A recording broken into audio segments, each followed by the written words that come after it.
Hi friends, so let's do a watercolor painting here. I'm using my granulating paints. It's a set. I just got them off Amazon and they're called Supervision. This is a set of 3 and it shows the colors that they granulate into: bluish, purple, and green, a purplish red, and then this blue, green, and orange, which I absolutely, this is my favorite one of all. They have other sets that I want to get, and there's other brands like Sminky now has some really cool granulating one. There's this one called Lava that I really want to try that. Of course, I do have some Daniel Smith in here. And the one I'm using is this Quinacridone Burnt Orange. I really like that, or the Queen Gold. Let's lay down some paint. The paper is dry, and I'm going to go in with that orangey blue green color. And we're just going to kind of paint in some land here. And it goes on looking really green. The thing about granulating paints, even the Daniel Smith brands, is they need to be wet, really wet. So I have these in here, they're really wet. I don't know if you can see that good, but you can see the different pigments in there. And then this is the other. There's that blue and purple. They're drying up a little bit. I do need to wet them some more.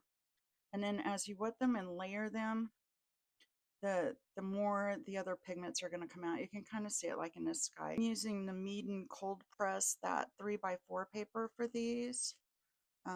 Absolutely love this paper. I ordered extra because they sell out quickly. So this time I ordered like 4 packages of them because I didn't want to be out again. So now that's going, and of course it looks more of that bluish green.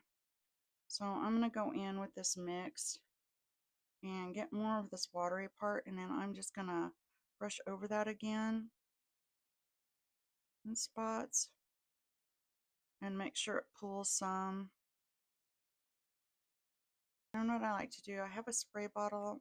I either have the spray bottle or I'll do splatter. With my other paintings over here, I don't have them protected. They're drying. And I'm trying to batch this, so we're going to go in and we're just going to spray this a little bit, and you can see where some of the water has landed. And now it's pulling away from it and we're getting that lighter green underneath. And then as it dries just a little bit more, I will go in and I'll add some salt for some more texture.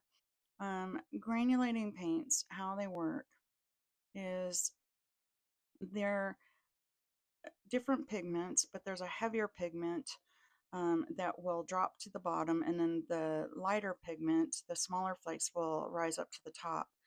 On cold pressed paper, the heavier pigments sink down faster into the texture. On a hot press paper, it's all going to sit on top of the paper a little bit more. Um, I like using both. It just depends on the effect that I'm looking for. I think on the hot press, there's some really neat things that it does because you can watch it and you can move it around a little. And then here, I'm just going in and just dropping some in, moving it around a little and letting it do its thing. I want a little bit more color down here. I want this darker, so we're going to drop that in while this is all still wet.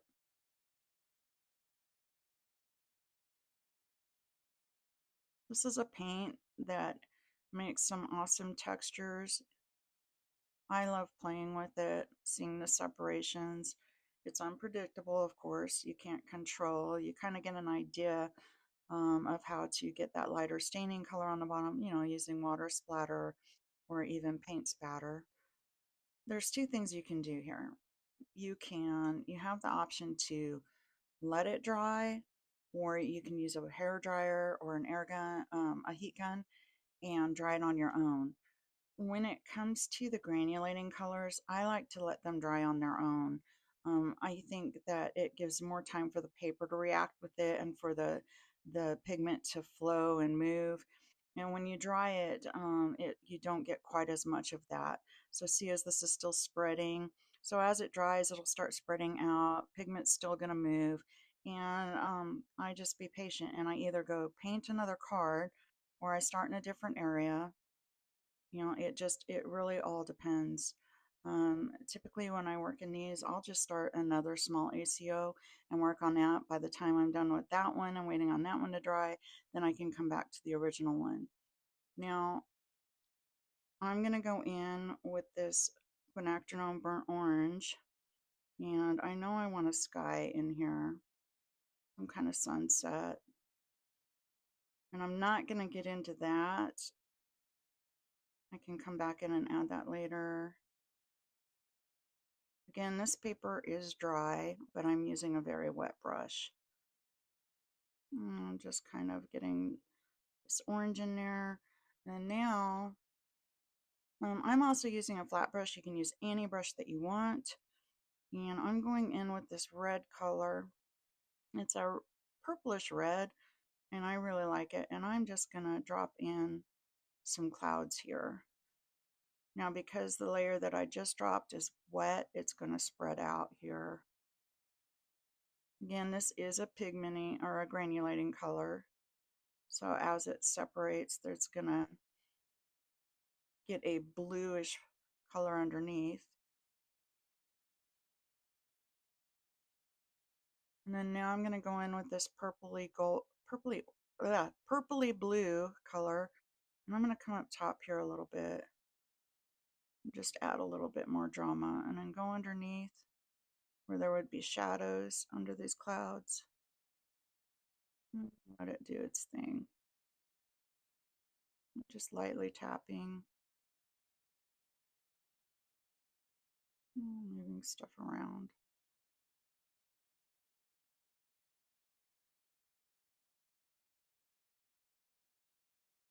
It'll dry a lot lighter than what it looks like right now. We're gonna let this dry, and then I will bring down the sky a little bit more.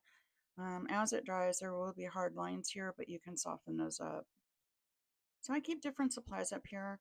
I have a little bowl of just regular table salt, the cheap stuff that you get in the store, like what, 50 cents, 60 cents. I use it. I don't have any of the bigger rock salt or like the crystallized salt.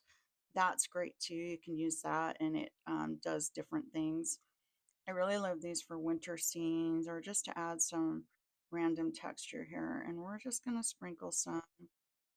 And what salt does is it kind of reacts with the pigment and then pushes it away. And so you get like those little starburst effects. And the paper can't be too wet and it can't be too dry. This paper might still be a little bit too wet, but that's okay if it doesn't give the effect that I want.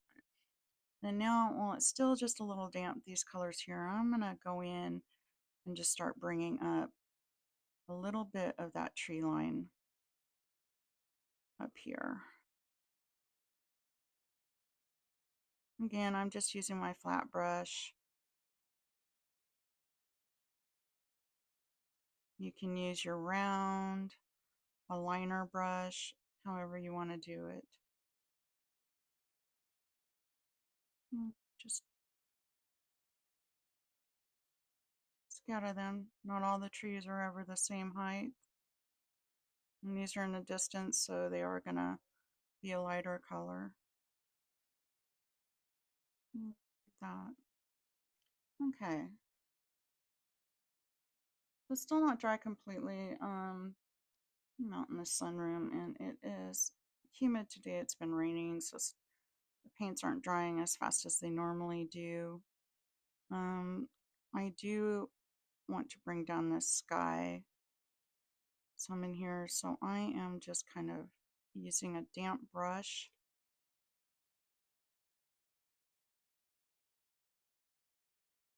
and letting this flow down.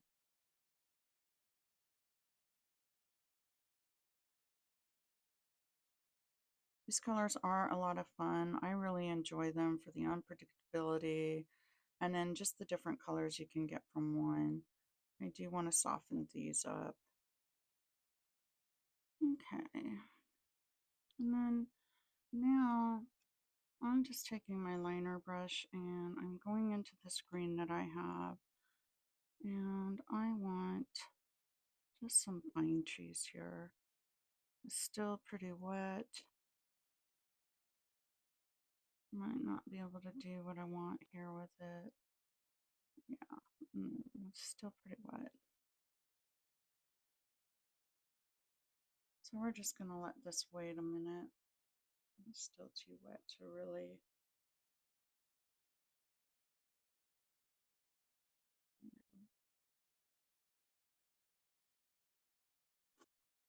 These are the times I start to get impatient and I think I should just grab the blow dryer. Okay. I think I'll add maybe one more tree so this one isn't all by itself. And the closer you are to the foreground, the darker and more saturated your subjects are going to be. The further away, the lighter they are. And of course, this is really wet still, so everything's moving around more than I normally would want it to, but we're just going to go with it. I'm going to let this do its thing. And where it bleeds down, I can use that as a shadow. And I'm just going to add a little bit more of this gold down here.